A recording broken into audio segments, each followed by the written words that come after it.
This is a movie of the collapse of the South Tower of the World Trade Center, taken with a handheld camera.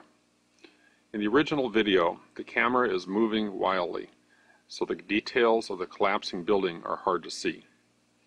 To make it easier to study the details of the collapse, I separated the movie frame by frame and wrote a program to transform the images in such a way that the image of the building remains essentially fixed, even though the camera is moving. I then reassembled a sequence of still frames into a slow-motion version of the movie. Some things to notice.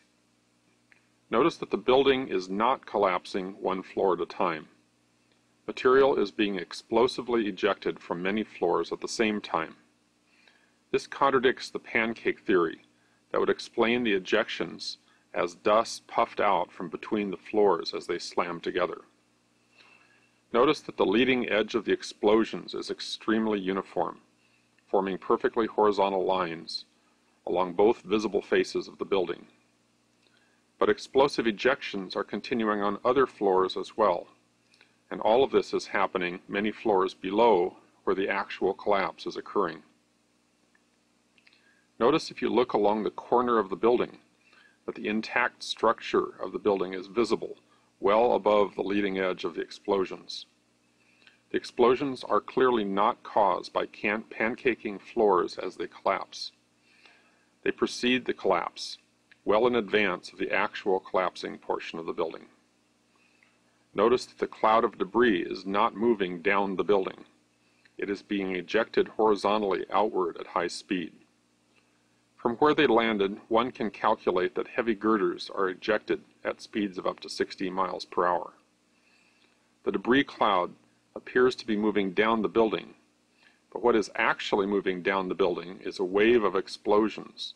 The pattern of explosions moves down the face of the building, but the explosions themselves are directed horizontally outward.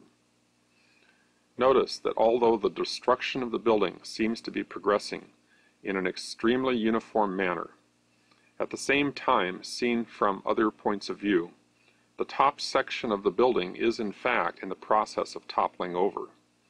The toppling section is hidden in the dark cloud of smoke above the light-colored cloud of debris. The collapse is actually quite asymmetric. Why then the very symmetric ejection of mass many floors below the point of collapse? What is perfectly symmetric is the steady, advancing leading edge of the explosions that accelerates down the two visible faces of the building ahead of the collapse at ever-increasing speed. This is what one would expect if the buildings were brought down using a sequence of computer-timed explosions. This is not what one would expect of a building whose top section is toppling and whose inner core of 47 massive vertical columns is resisting the collapse.